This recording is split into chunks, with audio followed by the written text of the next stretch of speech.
बोलिए भारत माता की। हमारे बीच आज स्वदेशी मेले में हम सबका मार्गदर्शन करने पधारे हमारे संघ के पूर्व सर कार्यवाह माननीय भैया जोशी जी। भैया जी का आना ही अपने आप में ऊर्जा देने के लिए उन्हें समूचा मार्गदर्शन किया। जोरदार ताली बजाकर अभिनंदन करें माननीय भैया जी। खास तौर पे अपने देश के लिए, अपनी संस्कृति के लिए समूचा जीवन देने वाली एक लंबी मालिका हमारे यहाँ है और ऐसे अच्छे कामों को लगातार बढ़ावा देते हुए आप खास तौर पे नागपुर से बाय रोड यहाँ आए और इसी स्वदेशी मेले की अवधारणा को आगे बढ़ाने के लिए आज हमारे मंच पर मौजूद हैं अखिल भारतीय सह संयोजक श्रीमान अजय पत्की जी, डॉक्टर सुधीर दाते जी, दोनों हमारे क्षेत्रीय सह संयोजक, अखिल भारतीय सह संयोजक और क्षेत्रीय संयोजक डॉक्टर सुधीर दाते जी, आरपी माहेश्वरी जी मध्य क्षेत्र के कोष प्रमुख हैं। मेरे साथ दो मंत्री पधारे, माननीय राव उदय प्रताप सिंह जो प्रभारी मंत्री है बालाघाट के। इस अवसर पर हमारे पशुपालन मंत्री श्रीमान लखन पटेल जी, माननीय सांसद श्रीमती भारती पारदी जी, विधायक श्रीमान गौरव पारदी जी, पूर्व मंत्री श्रीमान गौरीशंकर बिसेन जी, विधायक राजकुमार कराहे जी, जिलाध्यक्ष रामकिशोर कावरे जी, पूर्व विधायक पूर्व मंत्री प्रदीप जायसवाल जी, श्रीमती भारती ठाकुर जी, अध्यक्ष नगरपालिका, श्रीमान भगत नेताम जी, पूर्व विधायक रमेश रंगलाना जी, जिलाध्यक्ष पूर्व हमारी श्रीमती मौसम बिसेन जी, श्री रमेश भटेरी जी, पूर्व विधायक। बहुत सारे नाम ले सकता हूं लेकिन जोरदार ताली बजा के पूरे मंच का अभिनंदन करें आनंद के साथ। आज स्वदेशी मेले के उद्घाटन के अवसर पर यद्यपि मुझे बताया गया कि हमारा ये जो स्वदेशी मेले का क्रम है यह 1999 से प्रारंभ है। 1999 में पहला मेला लगा और पहले मेले के बाद लगातार एक के बाद एक मूल रूप से मुंबई से शुरू हुई यात्रा हर साल हर क्षेत्र में। और मुझे इस बात की प्रसन्नता है यशस्वी प्रधानमंत्री भी स्टार्टअप के माध्यम से इन्हीं बातों को प्रोत्साहन देते हैं। जोरदार अभिनंदन माननीय नरेंद्र मोदी जी का भी ताली बजा के उनका हम अपने अच्छे कामों को लेकर के। मोदी जी की बहुत सारी शुरुआत और हमारे लिए ये स्वदेशी मेले का मूल आयोजन ये सच्चे अर्थों में आप अतीत के काल से स्मरण करें। इस देश में गुलामी का दौर अंग्रेजों के द्वारा जो लाया गया तो उसका सबसे बड़ा कारण हमारी स्वदेश के अंदर हमारी जो उत्पादक क्षमता थी, जो हमारी बौद्धिक क्षमता थी, दुनिया के अंदर भारत की एक विशेष पहचान थी। लेकिन धीरे धीरे करके हमारे पूरे स्वदेशी लघु उद्योग, मध्यम श्रेणी उद्योग या हमारी उद्यमशीलता पे प्रश्न लगाते हुए उस काल के प्रवाह में अपनी युक्ति बुद्धि से हमारी प्रतिभाओं के साथ जो दुराचार किया गया, मुझे इस बात की प्रसन्नता है हमारे इस स्वदेशी मेले के माध्यम से जो आज ही मैं देख रहा हूं अपने इस आयोजन में लगभग कितने हजार आप बता रहे हो, अभी तक के 37,000 स्टार्टअप को प्रोत्साहन दिया है। जोरदार अभिनंदन करो। आप अपनी भावी पीढ़ी के लोग बैठे हैं, आपके मन में कोई संकल्प आए और आप अपनी उद्यमशीलता चालू करो, आप अपने नवाचार करो, अपने आइडिया को मैदान में उतारो। और ये ज्यादा अच्छी भावना है जो एक शब्द में बताती है। आप कह रहे हैं कि आप नौकरी मांगने वाले मत बनो, नौकरी देने वालों बनो। ये कितना अच्छा पवित्र भाव है। हमारे पास आकर के लोग वही बेरोजगारी की बात करें, इसके बजाय हम सब रोजगार देने की दिशा में चले। मूल मंत्र बहुत गंभीर लेकिन बहुत महत्व का है। आज के इस अवसर पर चूंकि मुझे तो ऐसा लग रहा है ये यहाँ बालाघाट में मिनी इंडिया हो गया है, लघु भारत का रूप दिखाई दे रहा है। जिस प्रकार से उत्पादों की मुझे जानकारी दी गई है, सभी प्रकार के अलग अलग उत्पादों के साथ ये जो माहौल बनाया है वाकई अद्भुत बनाया।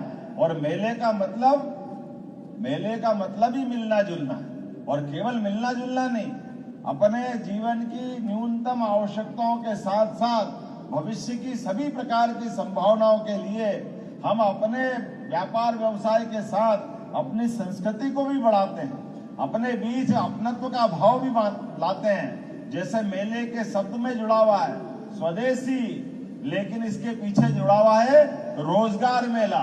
ये रोजगार देने वालों का मेला, रोजगार परक व्यवस्थाओं को प्रोत्साहन देने वाला मेला। हम में से आज इस बात के लिए और आनंद आता है, काल के प्रवाह में हमारी अपनी बहुत अच्छी भूमिका थी, लेकिन हमारी अगर इकोनॉमी की बात करें तो आजादी के पहले से लेकर के उस काल में, जब आज अंग्रेजों के पहले की बात करें तो भारत की इकोनॉमी, भारत के उद्योग धंधे, मसाले, मलमल की, हमारे कपड़े की अलग अलग प्रकार की थान, लोग कहते हैं कि अंगूठी में से पूरा थान निकाल लेते थे। कपड़ों के लिए तो इतना बढ़िया भारत का मार्केट था, पूरी दुनिया हमारी तरफ आकर्षित होती थी। लेकिन मुझे इस बात की प्रसन्नता है, यशस्वी प्रधानमंत्री के नेतृत्व में पुनः भारत वो सब हासिल करने जा रहा है। अब हम इंग्लैंड को छोड़ करके 5वीं अर्थव्यवस्था दुनिया के सामने बन के दिखा रहे हैं। ये गौरव हमको मिला है माननीय मोदी जी के माध्यम से, और ये किसी और बात के लिए नहीं। हमने, जिनने हम पे 250 साल से ज्यादा राज किया, उस इंग्लैंड को पीछे छोड़कर आगे बढ़े। हमें इस बात की प्रसन्नता है, हमारे अपने युवाओं के भरोसे से दुनिया का सबसे युवा देश अगर कोई है तो भारत है। ऐसे में भारत की प्रतिभाएं, ये हमारे स्कूल कॉलेज से निकलने वाले बालक बालिकाएं, हमारे समाज के अलग अलग काम करने वाले युवा मित्र, इन सब के लिए मध्य प्रदेश सरकार के द्वारा हमने लगातार अभियान चलाया हुआ है। एक के बाद एक अपने संभाग केंद्रों पर रीजनल इंडस्ट्री कॉन्क्लेव के माध्यम से हमारे अपने उद्योग धंधों के लिए सरकार प्रोत्साहन दे रही है। आप अपना उद्योग धंधा लगाइए, हमारी सरकार आपको प्रोत्साहन देगी। इसके माध्यम से मध्य प्रदेश में अभी तक, भैया जी को बताना चाहूंगा भाई साहब, हमारे यहाँ अभी तक हमारी जो 5 रीजनल कॉन्क्लेव हुई, रीवा, जबलपुर, सागर, ग्वालियर, ये जो उज्जैन, यहाँ कभी रीजनल कॉन्क्लेव ही नहीं हुई थी। पहली बार मुझे तो आश्चर्य लगा, बड़े बड़े उद्योगपति जब वो आकर के ग्वालियर में बैठे, तो नाम बताना चाहूंगा, केवल संकेत में 5 सबसे बड़े बड़े उद्योगपतियों में से एक, वो कह रहे हम तो ग्वालियर ही पहली बार आए। अब कैसा अटपटा लगता कि वो ग्वालियर पहली बार आए। जबलपुर में आने का हमने पहली बार मौका लिया। रीवा सागर की तो बात ही समझ में नहीं आई, तो रीवा और सागर में हमारे अधिकारियों से हमने कहा कि आप सागर में भी रीजनल कॉन्क्लेव कर सकते हैं, ये संभाग केंद्र है, यहाँ उद्योग धंधे क्यों नहीं हो सकते? जरूर होना चाहिए। लेकिन जब तारीख तय कर रहे थे तो अधिकारी मना कर रहे थे, तो साहब रीवा में कौन आएगा, सागर में कौन आएगा। लेकिन जब इंडस्ट्री कॉन्क्लेव हुई, मुझे इस बात की प्रसन्नता, अकेले रीवा और सागर मिला करके पूरे 5 स्थान पर 2.5 लाख करोड़ के इन्वेस्टमेंट के प्लान मंजूर हुए हैं। 2.5 लाख करोड़, और 2 लाख से ज्यादा लोगों को रोजगार के अवसर मिलेंगे। अगर हमको प्रदेश को आगे बढ़ाना है तो देश के साथ कदम से कदम मिला के चलना पड़ेगा, और ऐसे में ये जगह जगह रोजगार मेले की जरूरत पड़ेगी। और मुझे इस बात की प्रसन्नता है, अभी हमने अपनी संभाग की तो क्रम चालू किया ही है। अभी इसी 7 तारीख को नर्मदापुरम जैसी जगह पर, पुराना होशंगाबाद जिला, जहां हम रीजनल कॉन्क्लेव कर रहे हैं, पहले हमने 250 हेक्टेयर जमीन रखी कि यही उड़ जाए तो बहुत है, लेकिन अभी तो हमारी मीटिंग हुई नहीं है। लेकिन हमारे लिए तुरंत ध्यान में आया आज से 1 महीने पहले कि 250 हेक्टेयर तो जा रही है, 250 और चाहिए, फिर 250 की 500 कर ली। लेकिन 8 दिन पहले आज की स्थिति ये बनी कि 500 हेक्टेयर फिर देना पड़ रही है। ये है बदलते दौर का समय, जिसमें नवकरणीय ऊर्जा का ऊर्जा पार्क और ऐसी बहुत सारी चीजों के लिए आपको भी बताना चाहूंगा। हमारे यहाँ पे जो उद्योगपति बैठे वो भी समझ सकते हैं कि अगर आप रेडीमेड गारमेंट्स की फैक्ट्री लगाते हो मध्य प्रदेश के अंदर, तो मध्य प्रदेश के अंदर हमारी जो माताएं बहनें या भाई जो उसमें काम करेंगे, प्रति व्यक्ति काम करने वाले व्यक्ति के लिए 5,000 रुपया महीने का प्रोत्साहन 10 साल तक मध्य प्रदेश सरकार देने वाली है, ताकि हमारी इंडस्ट्री अपने बलबूते पे खड़ी हो सके। हमको अगर इंडस्ट्री लगवाना है तो हमको श्रमिकों में भी मदद करना पड़ेगी, हमको बिजली में भी मदद करना पड़ेगी। पानी, बिजली, जमीन, बनी हुई सारी व्यवस्था, इस सब में हम पर्याप्त प्रोत्साहन दे रहे हैं। आज इस प्रोत्साहन देने के बलबूते पर हमने बड़ा लक्ष्य भी लिया है कि आने वाले समय में जो हमारी वर्तमान में जब हमारी सरकार बनी उस समय 3.25 लाख करोड़ का बजट था, हमने 3.5 लाख करोड़ का बजट किया है और 5 साल के अंदर हमारे सभी सोर्सेस के बलबूते पर इसको 7 लाख करोड़ तक ले जाने का हमने लक्ष्य लिया है। ये मध्य प्रदेश के अंदर हमारी एक बड़ी छलांग का निर्णय है, जिसके भरोसे से हमारे सभी सेक्टर में आज बदलाव कैसा है आपको बताना चाहूंगा। 2003-4 तक हमारे प्रदेश के अंदर केवल 5 मेडिकल कॉलेज थे। जब इतना बड़ा प्रदेश और इतना बड़ा देश, ऐसे में मध्य में बना हुआ मध्य प्रदेश, तो 5 मेडिकल कॉलेज के बलबूते पर जब हमारे आज की स्थिति में 2003-4 से लगा करके 2024 तक अभी हमारे 17 मेडिकल कॉलेज चल रहे हैं गवर्नमेंट। ये हमारी अपनी 12 मेडिकल कॉलेज हमने ये 20 साल में खोले, लेकिन मैं बताना चाहूंगा कि 13 मेडिकल कॉलेज प्राइवेट भी है, अर्थात 30 मेडिकल कॉलेज हमारे अपने बनकर तैयार हुए और 1 साल के अंदर 12 मेडिकल कॉलेज फिर लोकार्पित करेंगे। हमने पीपीपी मॉडल पे भैया जी एक निर्णय किया है कि मेडिकल कॉलेज के लिए हमको क्यों अपना हॉस्पिटल अलग से बनाओ, पूरा कैंपस बनाओ।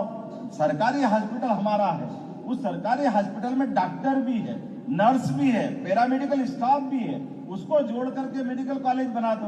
पूरी दुनिया में ऐसा होता, केवल भारत में ये नाटक था कि नहीं अलग से आप अपना मेडिकल कॉलेज वाले हॉस्पिटल अलग बनाएंगे, वो वहां अपनी चिंता करेंगे। हमने कहा इसकी जरूरत नहीं, तो इस बलबूते पर 12 मेडिकल कॉलेज के हमने टेंडर लगा दिए।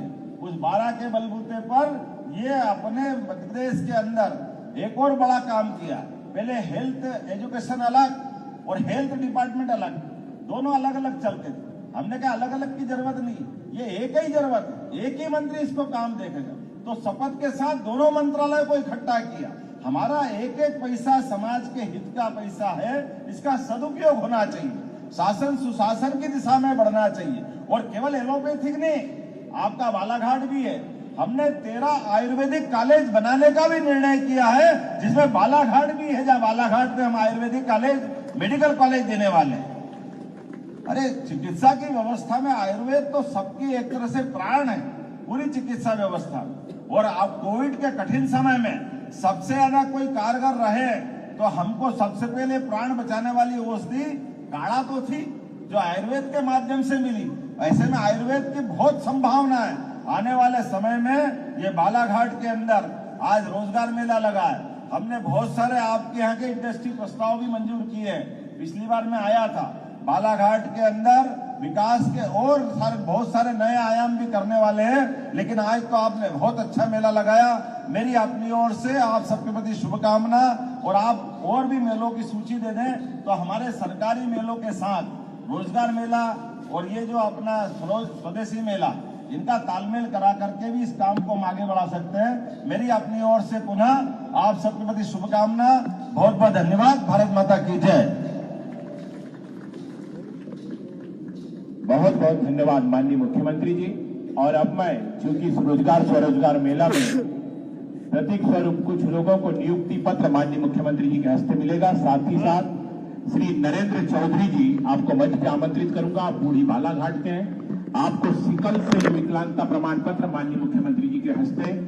श्री दिलीप लांजेवार जी जो कि बिटली लालबर्रा के हैं, मुख्यमंत्री निःशक्त विवाह सहायता योजना के अंतर्गत आपको प्रमाण पत्र है। श्री अमन परते जो कि ग्राम मालेगांव भरवेली के हैं, आज सिक्योरिटी गार्ड के पद पर इनकी नियुक्ति हो रही है, वो भी मंच पे आ जाए। दूसरी श्रद्धा मेश्राम जी बीमा सखी अभिकर्ता के रूप में आज उन्हें नियुक्ति पत्र माननीय मुख्यमंत्री जी के हस्ते मिल रहा है। और उसी प्रकार से एक हमारे दिव्यांग साथी हैं श्री दीपक झारिया जी, माननीय मुख्यमंत्री जी जाते जाते उन्हें ट्राइसिकल भेंट करते हुए जाएंगे। बहुत बहुत आपका धन्यवाद माननीय मुख्यमंत्री जी। और मैं श्री प्रणव पटेल जी से निवेदन करता हूं जो कि स्वदेशी मेला के सह संयोजक है, वो आज इस कार्यक्रम का आभार करेंगे।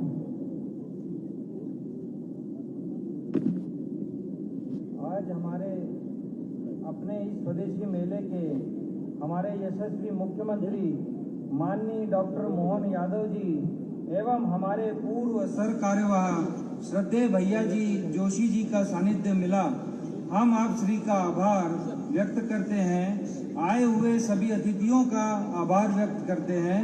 धन्यवाद। भारत माता की जय।